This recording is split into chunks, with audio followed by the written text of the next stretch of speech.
ಒಂದು 2 ತಿಂಗಳ ಹಿಂದೆ ಪೂಜೆ ಮಾಡಿ ಸುಮಾರು 2 ಕೋಟಿ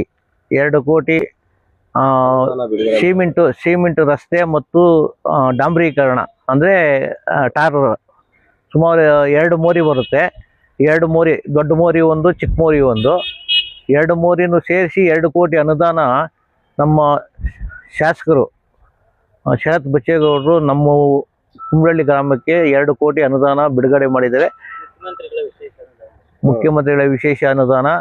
ಆಮೇಲೆ ಇದಕ್ಕೂ ಮುಂದೆ ಒಂದು 45 ಕೋಟಿ, ಒಂದು 45 ಲಕ್ಷ, ಒಂದು 20 ಲಕ್ಷ ಒಂದು, ಇದು ಸುಮಾರು ಒಂದು 3 ಕೋಟಿ ಅನುದಾನ ಈಗಲೇ 2.5 ವರ್ಷಕ್ಕೇನೆ ನಮ್ಮ ಊರಿಗೆ ಕೊಟ್ಟಿದ್ದಾರೆ. ಆಮೇಲೆ ಬೀದಿ ದೀಪ ಆಗ್ಬೋದು, ಪ್ರತಿಯೊಂದೂ ಅನುಕೂಲ ಮಾಡಿಕೊಟ್ಟಿದ್ದಾರೆ ಶರತ್ ಬಚ್ಚೇಗೌಡರು. ಅವರು ನಮ್ಮ ಕುಂಬ್ಳಳ್ಳಿ ಗ್ರಾಮದ ಪರವಾಗಿ ಎಲ್ರಿಗೂ ಅಭಿನಂದನೆ ಸಲ್ಲಿಸ್ತೀರಿ. ಸುಮಾರು ಹಾಳಾಗಿತ್ತು ಇದು ರಸ್ತೆ, ಹಿಂದೆ ಇದ್ದವರು ಕೂಡ ಹಾಕಿರಲಿಲ್ಲ, ಇದನ್ನ ಬಿಟ್ಟು ಆಮೇಲೆ ಊರ್ ಜನ ಎಲ್ಲ ಬಂದು ಗಲಾಟೆ ಮಾಡೋರು. ಹಾಕಿದ್ದು ಹಿಂದೆ ಬಚ್ಚೇಗೌಡರು ಮಂತ್ರಿ ಆಗಿದ್ದವಾಗ ಹಾಕಿದ್ರು. ಆಮೇಲೆ ಈ ಕಡೆ ಹಾಕಿರ್ಲಿಲ್ಲ ಶರತ್ ಬಚ್ಚೇಗೌಡರು. ನಾವು ಏನೋ ಅನ್ಕೊಂಡಿದ್ದು ರಸ್ತೆ ಹಾಕ್ಕೊಡ್ರಿ ಅಂತ. ನಾವೇನೋ ಒಂದು 50 ಲಕ್ಷ ಕೇಳಿದ್ವಿ. ಅವರು ಅದೇನೋ ಗೊತ್ತಿಲ್ಲ, ಸುಮಾರು 2 ಕೋಟಿ ಅನುದಾನ ಹಾಕಿ ನಮ್ಗೆ ಒಳ್ಳೆ ರಸ್ತೆ ಮತ್ತು ಒಳ್ಳೆ ಕ್ವಾಲಿಟಿ 2 ಕೋಟಿ ಹಾಕಿರೋದಕ್ಕೆ ಅವರು ಶರತ್ ಬಚ್ಚೇಗೌಡ್ರಿಗೆ ಗ್ರಾಮಸ್ಥರ ಪರವಾಗಿ ಧನ್ಯವಾದಗಳು. ಇನ್ನ 2.5 ವರ್ಷಕ್ಕೆ ಇಷ್ಟು ಹಾಕಿದ್ದಾರೆ, ಇನ್ನ ಮುಂದೆ 2.5 ವರ್ಷ ಐತೆ, ಇನ್ನ ಆಗ್ತಾರೆ ಅನ್ನೋದು ಭರವಸೆ ಐತೆ. ಅವ್ರು ಮಂತ್ರಿ ಆದ್ರೆ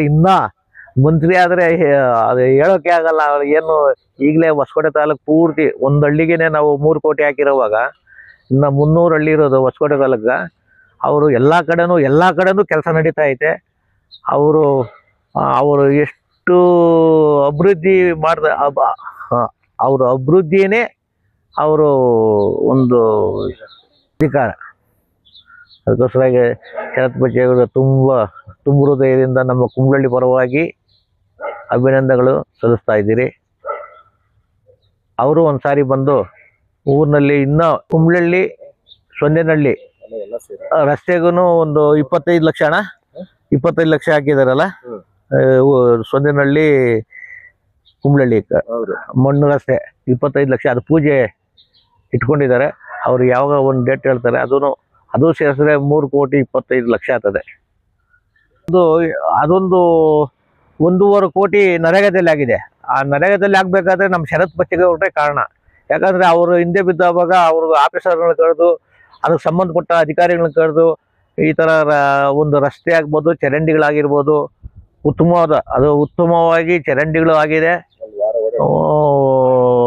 ಅದನ್ನು ಸುಮಾರು 1.5 ಕೋಟಿ ಅವರು ಮಾರ್ಗದರ್ಶನದಲ್ಲಿ ಅವರು ಅಧಿಕಾರಿಗಳನ್ನ ಕರೆದು ನಮ್ಮನ್ನೆಲ್ಲ ಕರೆದು, ನೋಡಿ ಈ ಥರನೇ ಆಗಬೇಕು, ಚರಂಡಿಗಳಾಗಬೇಕು, ಅವ್ರು ಮಾಡಿಕೊಡ್ರಿ ಅಂತೇಳಿ ನಮ್ಮ ಕುಂಬ್ಳಳ್ಳಿ ಪಂಚಾಯತಿಗೂ ಮಾಡಿದ್ದಾರೆ. ಇನ್ನು ಆಮೇಲೆ ಇದು ಒಂದು ರೋಡ್ಗೆ ಲೈಟ್ಗಳು ಕೊಡಿಸಿದ್ದಾರೆ.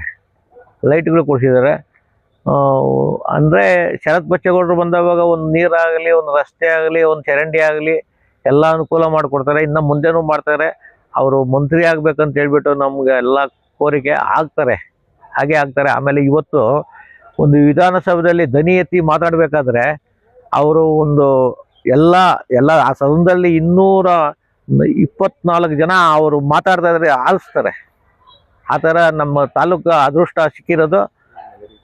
ಇನ್ನು ಮುಂದೇನು ಅವರು ಮಂತ್ರಿ ಆದರೆ ಯಾವ ಥರ ಅವ್ರು ಕೆಲಸ ಮಾಡಬೇಕು ಅಂತ ಹೇಳ್ಬಿಟ್ಟು ನಾವು ಕಾದು ನೋಡ್ಬೇಕಾಗ್ತದೆ.